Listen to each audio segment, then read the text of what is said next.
Hey, it's Camo. Welcome to another edition of Nashville Meets World. We're in Lingfield in Surrey, and today we're going to be talking to Anna Howie.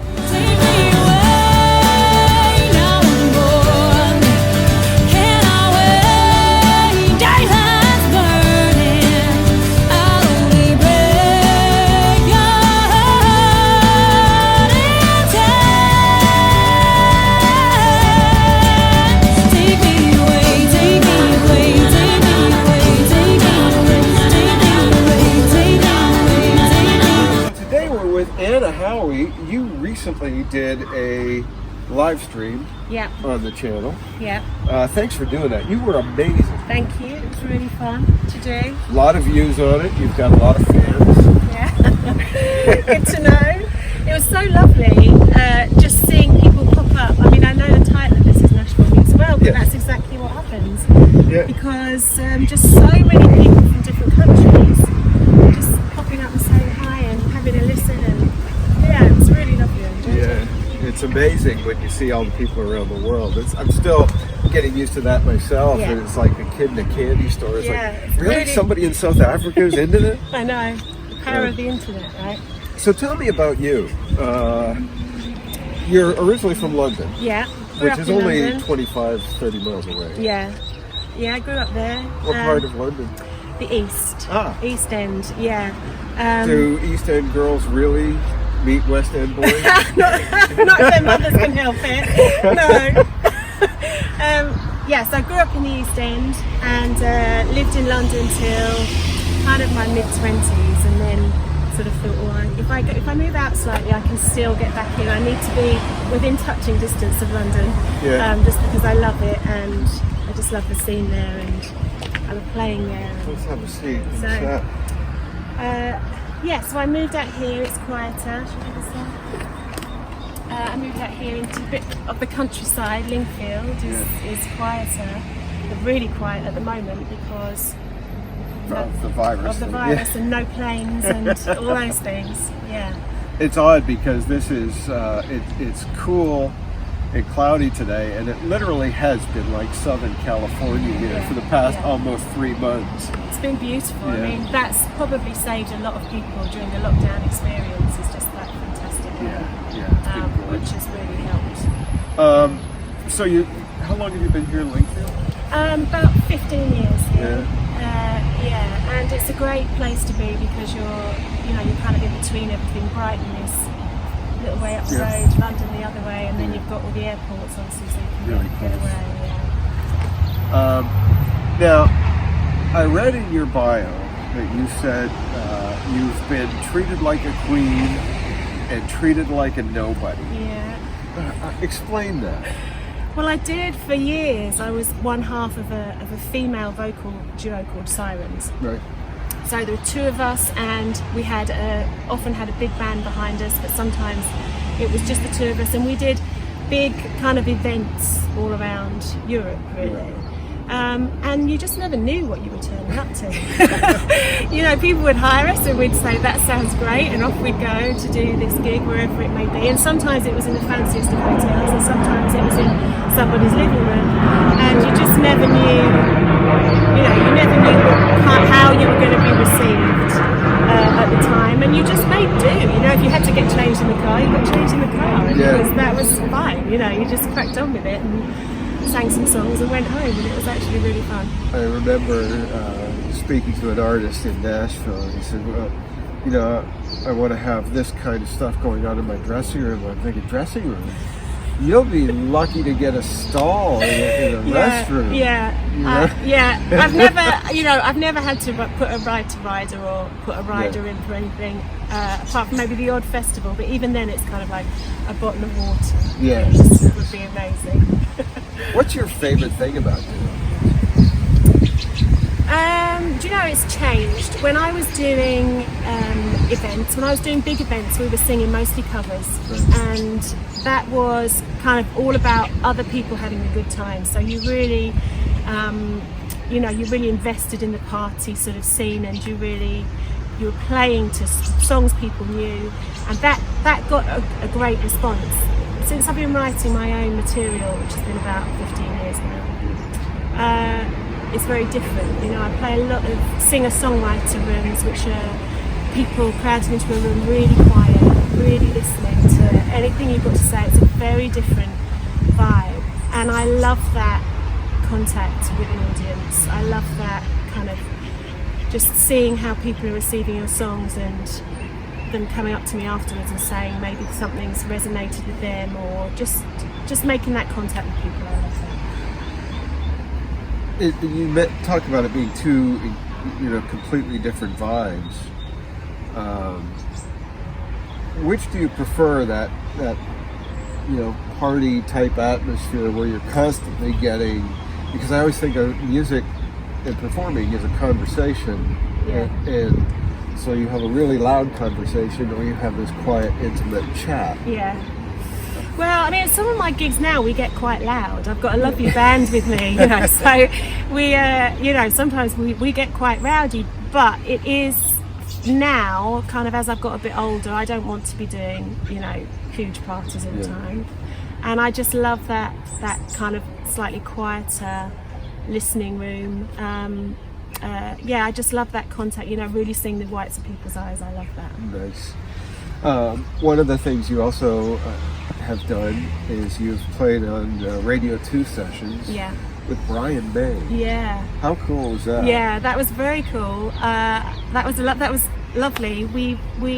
I kind of got that job through a friend of a friend who needed another backing singer for her group.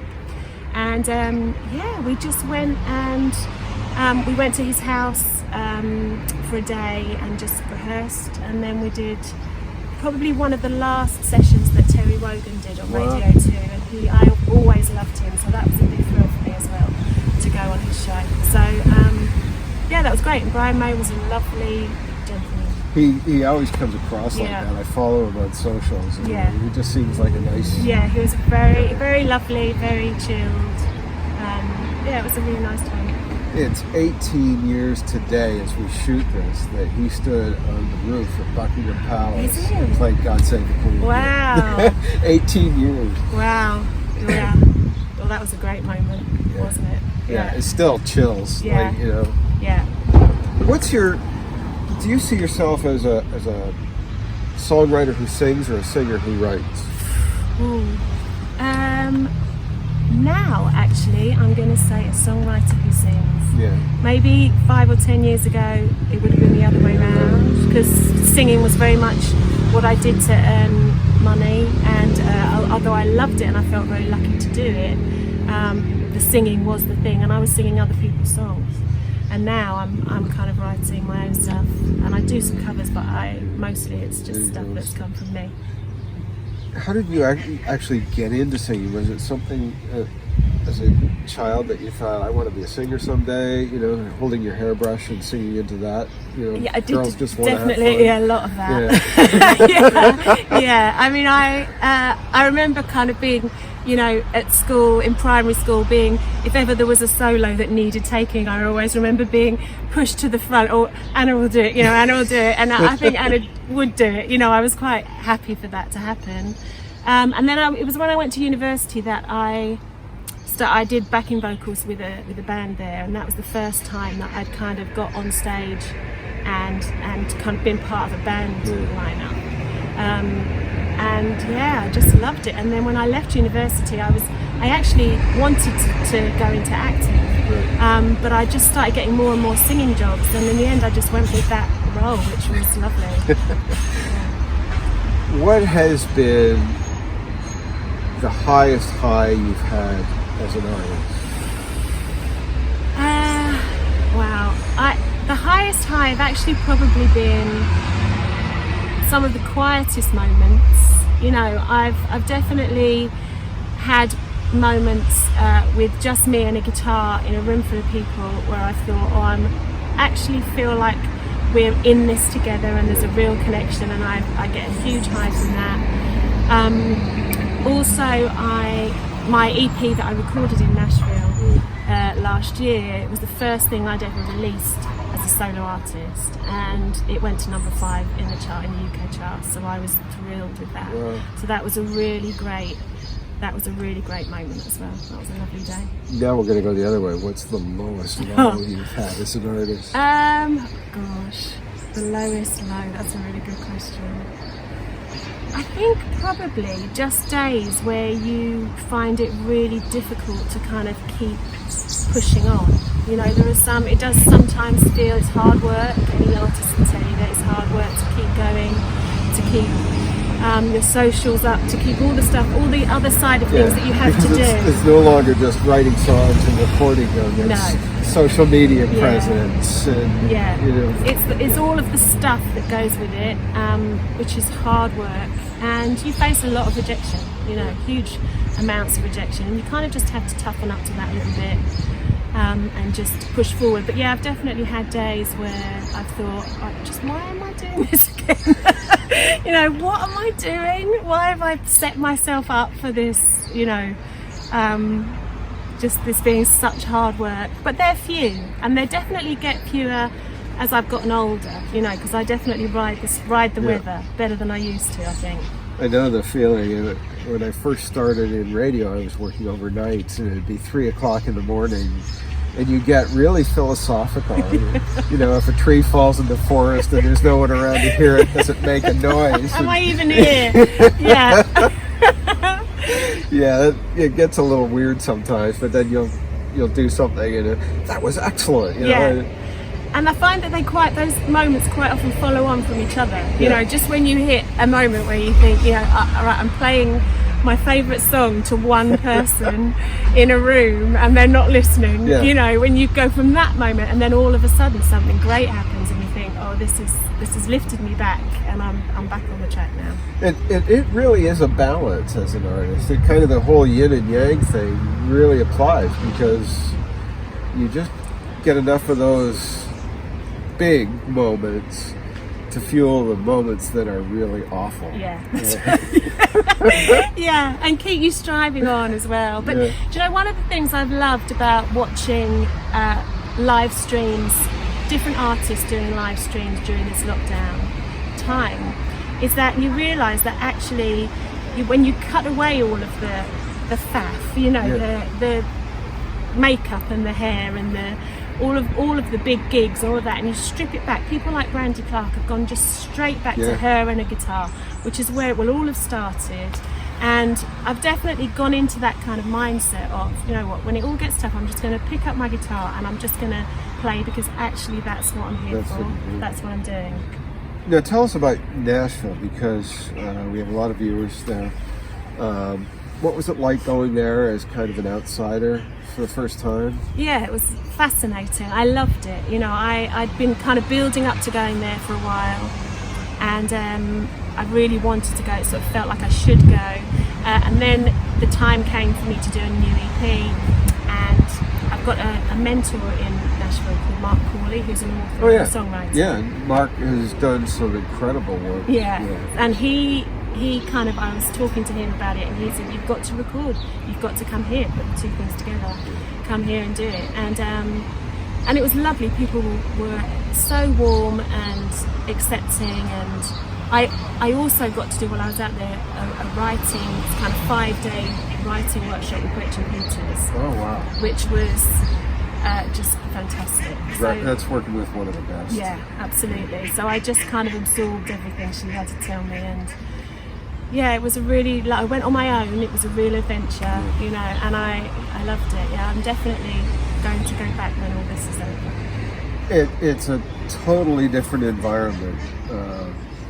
People that go there from different places in the world, even different places in the United States, where they're used to writing by themselves.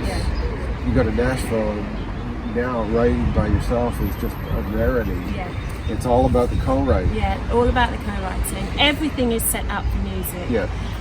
You know, so your Uber driver is a musician, and your waitress is a musician, and everybody there is just kind of feeding that amazing buzz, which is just all about great songs and great music, which I loved. You know. Sean Mullins had a hit with a song called Lullaby, and there's a great line in there about LA is just Nashville with a tan. you know, when you go to LA, your waiter's an actor or actress. You know, it's all a bartender's an actor, or somebody's trying to get a screenplay to somebody else. And in Nashville, it's the same thing, but it's music. I got a song that I'm trying to get to somebody. And, it's all about that. And even the working day, you know, is set up in sessions. Yeah. So, you know, just that in itself is fantastic. Is it a kind of environment that you're quite happy to visit and take part in and then come back to the real world? Or is it something that you would want to be? No, I could live there for a while. I don't know if I'd want to set up there, just because my home is here and you know, my family are here. So yeah, I would definitely go. If I had my way, I would go several times a year and really have a great time. The Ducks disagree. This is the duck pond here in Lingfield, and there's some chicks there, and ducklings, and so they're just listening and enjoying. They don't care about our interview. No, don't one care. bit. They're worried about, can I eat this grass? Yeah. Yeah, Nashville is a totally different beast. Yeah. It's hard to describe it to people who haven't been there. Yeah, I think it's probably one of the best places to be as a songwriter, but there's a flip side to that. You know, the flip side to that is that everybody is a songwriter. It can be very soul destroying. Yeah, because you don't really get paid for concerts in Nashville. You know, if you want to make money, you got to get out of Nashville. Austin is another place I'd love to go. I've heard the music scene in Austin is really fantastic. I'd definitely go back. The people were so warm and loving and welcoming. I had a great time. We're going to take a break, and then we're going to get you to do some music things. Cool. I have one question I want to ask you, though. Yeah. Okay. You're heading out on your first major worldwide headlining tour. Yeah. Who opens for you? Wow, that's a great question. Who opens for me? Do you know what I have got some fantastic songwriting friends who are doing what I'm doing, and we write together, and they're pushing themselves out there as new artists, and I would make that a platform for new artists. So I would get my friends, I'd get people in Nashville who maybe haven't quite had that break yet, and I'd get them out there. I've supported a lot of people and loved it, and some, you know, most treat you really well, and that's what I'd aim to do. I'd aim to get someone new in. Excellent. Good answer. I'm Camo. This is Anna Howie. We'll be right back with music from Anna.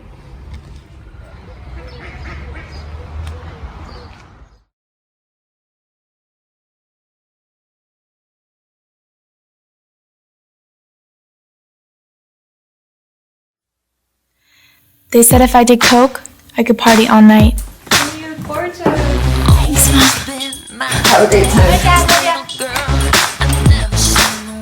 I'm just loving that. What is that?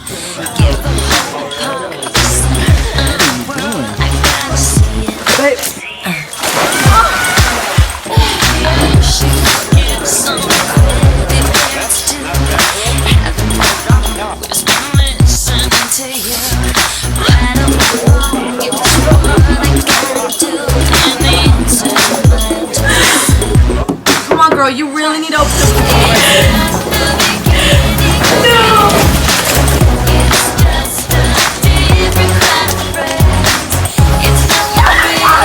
They said if I did coke, I could party all night. They lied. Find out the truth about cocaine. drugfreeworld.org.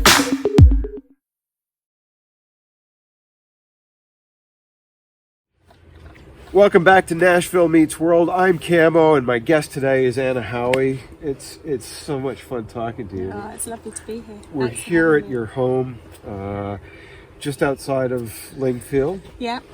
Are we where are we now? We're Blindley Heath officially. Blindley Heath. Yeah, which is just outside Lingfield. Yes. Lots of these heaths and... Yeah, it's a bit of a drive-through. If you blink, you miss it. Yeah, exactly. So you're going to do some songs for us? Yeah.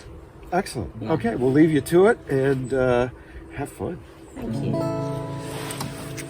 Okay, so I'm going to start with a song that I wrote for my dad, who died suddenly about 15 years ago. But it's really for anybody who still has conversations with people who aren't here anymore.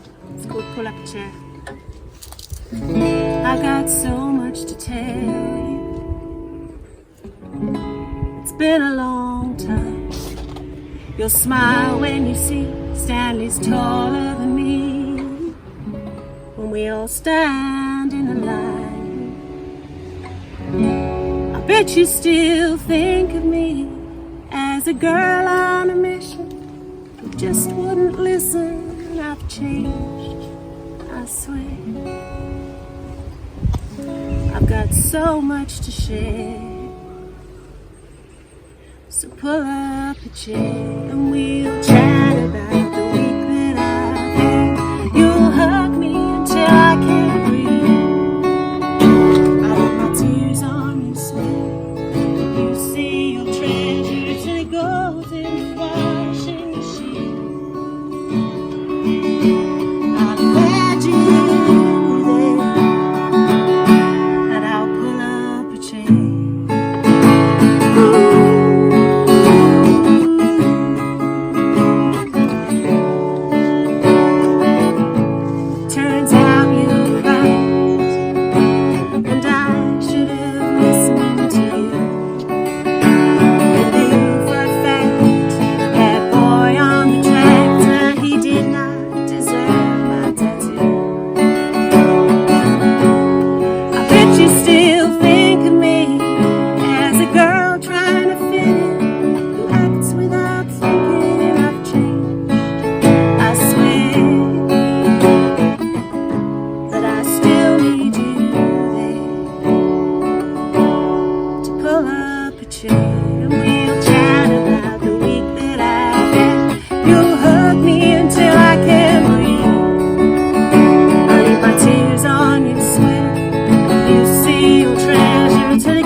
Great song. Thank you.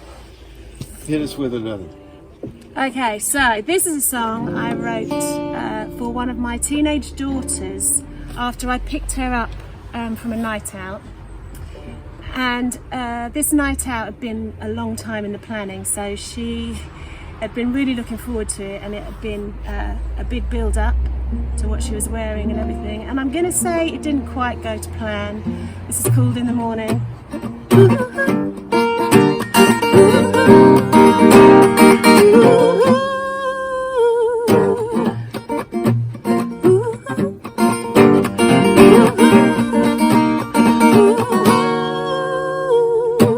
Where are your shoes and who is this? Where do they live? Do they need a lift? Are you gonna be sick? I don't need to know who you didn't kiss.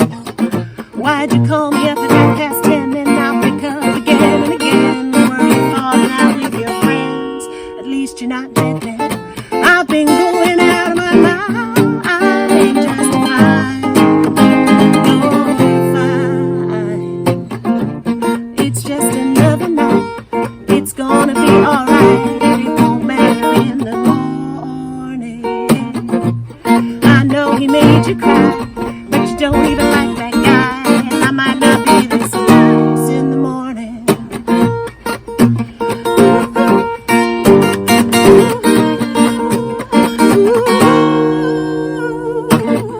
Shoes too big and dress too tight. Hair and makeup don't look nice. Optimistic twinkles in your eye. I hoped you'd stay on the right side of fun. Not a wild child, not a night. Party's over, the Freud's begun. Now you can't walk, let alone.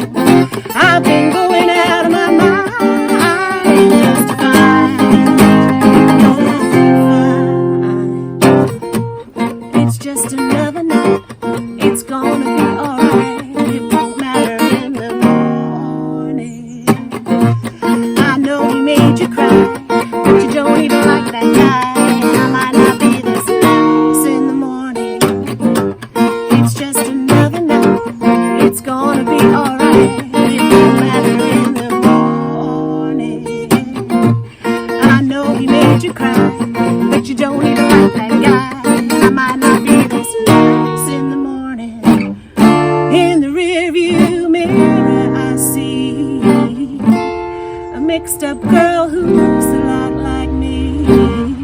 Wanna put my arms around you tightly and say, it's just another night. It's gonna be alright. It won't matter in the morning. I know he made you cry, but you don't even like that guy. I might not be this nice in the morning. It's just another night. It's gonna be alright. It won't matter in the morning. I know he made you cry, but you don't even like that guy. I might not be this nice in the morning. In the morning. In the morning. It will all be alright.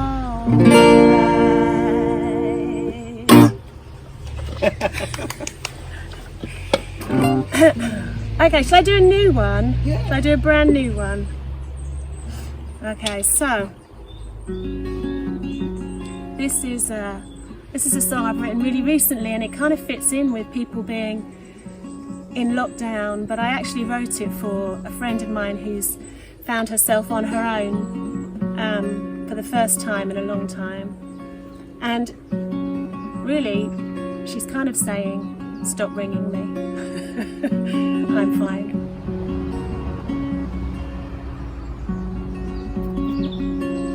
No need to call again tonight. I appreciate the thought. Let's talk another time. I'm reading, writing, I've got vinyl.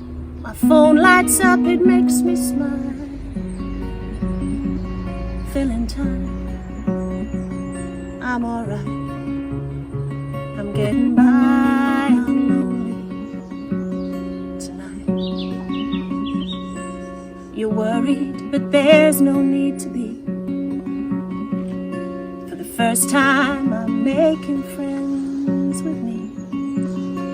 I say I'm fine and I'm not faking, and all those stupid jokes I make, a habit's hard to break. I'm alright. I'm getting by.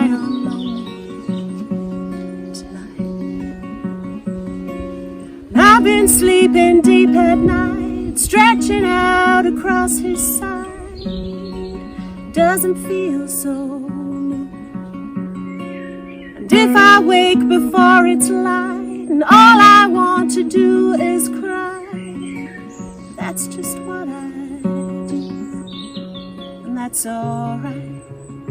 I'm getting by on lonely tonight.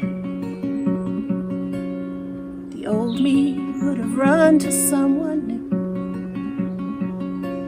the minute that he packed his car and drove it out of view. The new me is staying home, learning how to be alone. I won't be good at love until I do, and that's alright. I'm getting by on lonely tonight. I'm alright.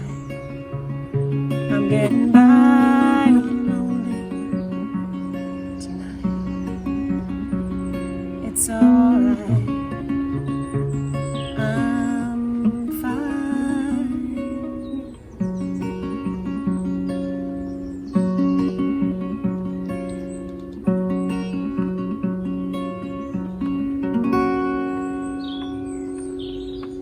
That really is a beautiful song. Thank you. Yes, applause. Thank you. All right, one more. Yes, one more. One more. Okay, I'm going to do another new one. I've actually just sent these new ones to a friend of mine in Nashville who's going to produce them. Okay. This is called Peas.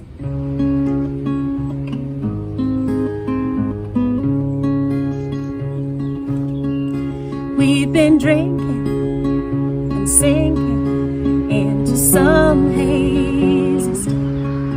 We've been smoking a roll up or two, reminiscing on kisses that made our hearts ache, and feeling the love in the room. You got the face of an angel, but angel face that there's no way for this 1.5 to make 2. Go find your Mrs. Robinson in someone else's back room. I've got peas in the freezer, older than you. Though your eyes have surprised me, they know just what to say. You're thinking of making a move. This party's just getting started, and I'd like to stay. I know your mother, she would not approve.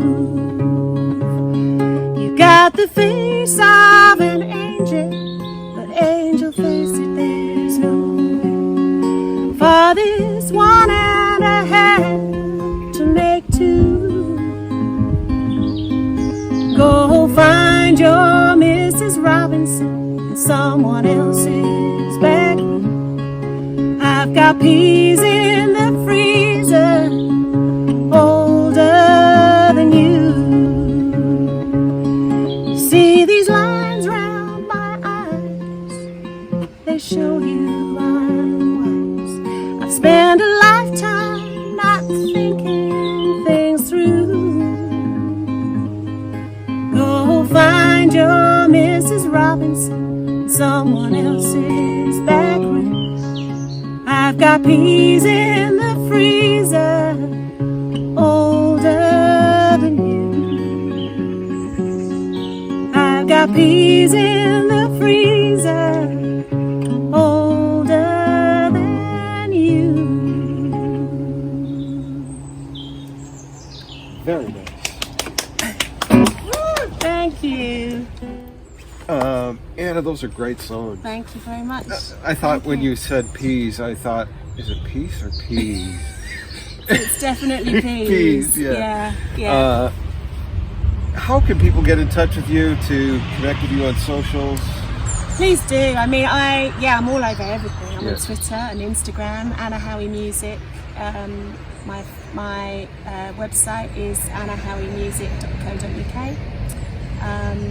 Yeah, do send me a message. Let And me if know people what want to book think. you've got the information there. Yeah, for yeah, it's bookings. all there. All my contact details are there. Everything's there. I've got an EP, An Idiot's Guide to Love, which is on Spotify, so you can check that out. I've got some That's the videos one from on YouTube. Nashville, right? Yeah, yeah, I Good. recorded that in Nashville with Bob Britt, who's just I know Bob. just won a Grammy for Dermot McClinton's album. So yeah. I know his wife really well. Oh, do Anna. you? Yeah. Oh, Yeah. lovely. Nashville is a family, right? It is. Everybody knows everybody. Yeah. Yeah. Yeah, they used to call it the 6 degrees of Vince Gill.